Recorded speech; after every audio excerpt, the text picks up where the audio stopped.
어떤 학생은 본인의 몸에 문신 사진을 보내면서 집 주소 대라 찾아가겠다 이렇게 협박한 사건이 있었는데 그 이유는 사실 지나가다 째려봤다 이런 이유로요.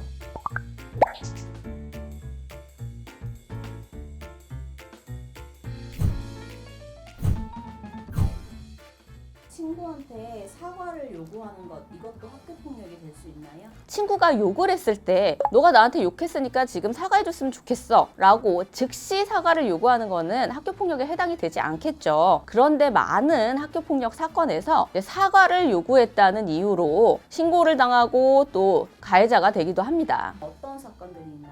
아무래도 여학생하고 남학생의 그 양상의 차이가 있는데요. 여학생들의 경우에는 한 친구가 내 뒷담화 했다는 거를 알게 됐을 때 그 친구를 찾아가서 네가 나보고 남미세라고 했다며? 너 빨리 사과해 라고 하면서 사과를 요구하는 경우가 있어요. 근데 이때 혼자 가서 사과를 요구하면 문제가 되지 않겠지만 보통은 친구들을 이제 우르르 데려가는 경우가 많다는 거죠. 그러면 이제 사과를 요구받은 친구는 땡땡이가 친구를 데리고 와서 집단으로 나를 협박했다 라고 하면서 학교폭력으로 신고하는 경우들이 있어요. 그래서 이런 경우에는 사과를 요구하는 말이나 행동 그리고 몇 명이 왔는지 뭐 이런 사안에 따라서 학교폭력 가해자가 되기도 하고 아니면 학교폭력이 아니다 라고 판단이 나오기도 해요. 남학생들 같은 경우에는 한 친구가 내 욕을 했다. 다른 사소한 트집을 잡아서 내 위세를 보이려는 방식으로 불러내서 사과를 요구하는 경우가 있고요. 너 사과 못하면 나랑 싸우자. 이런 식으로 나가는 경우들이 있어요. 아무래도 여학생들 사건보다는 좀 폭력적으로 아니면 위협적으로 이제 요구를 하는 경우들이 더 많은 거죠. 그리고 요즘에는 또 SNS 발달로 인해서 이런 일이 있으면 언제 어디서 누가 누구랑 뭐 만난다, 싸운다 이런 소문들이 돌기 때문에 그 소문들이 금방 퍼지고 구경하는 학생들이 많아지거든요. 근데 그 구경하는 학생들이 또 거기서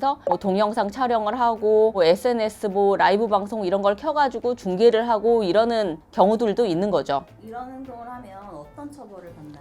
이제 실제로 제가 한 사건을 예를 들면요. 아무래도 남자분들 같은 경우에는 여학생들 간의 그런 알력 관계를 잘 이해 못하는 경우들이 있는 것 같아요. 그래서 그거는 아버님이나 아니면 선생님들도 좀 마찬가지인 것 같거든요. 근데 여학생들 간에 그 사과를 요구하는 경우는 정말 너무너무 많거든요. 그래서 제가 피해 학생을 대리를 했을 때는 피해 학생의 그 정신적인 고통을 강조해서 상대방 학생들을 가해 학생 처벌을 받게끔 한 경우가 있고요.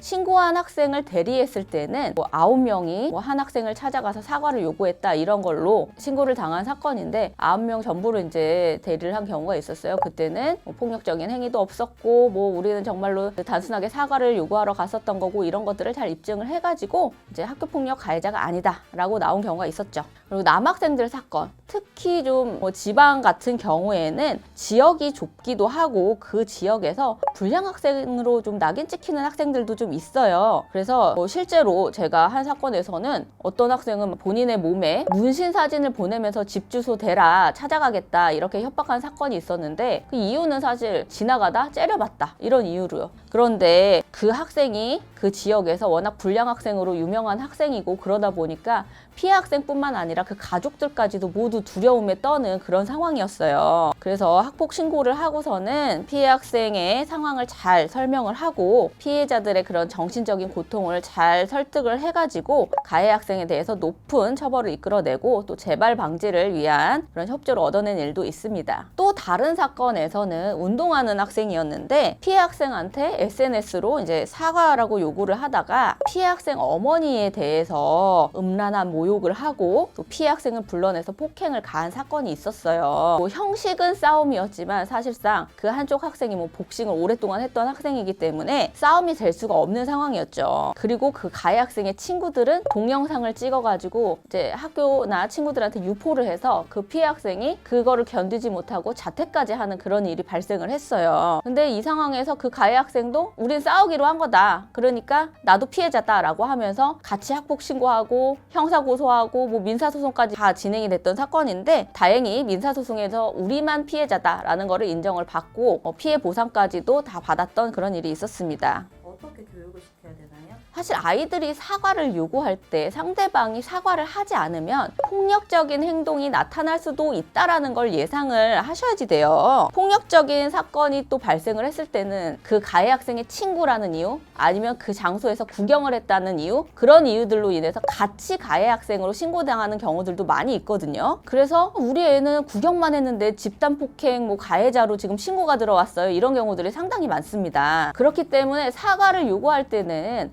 집단으로 몰려가지 말고 1대1로 사과를 요구하는 게 좋고요. 또 사과를 요구하는 방식도 내가 직접 가가지고 너 나한테 사과해 이렇게 하기보다는 선생님을 통해서 사과를 요구하는 그런 방식이 좋을 것 같아요.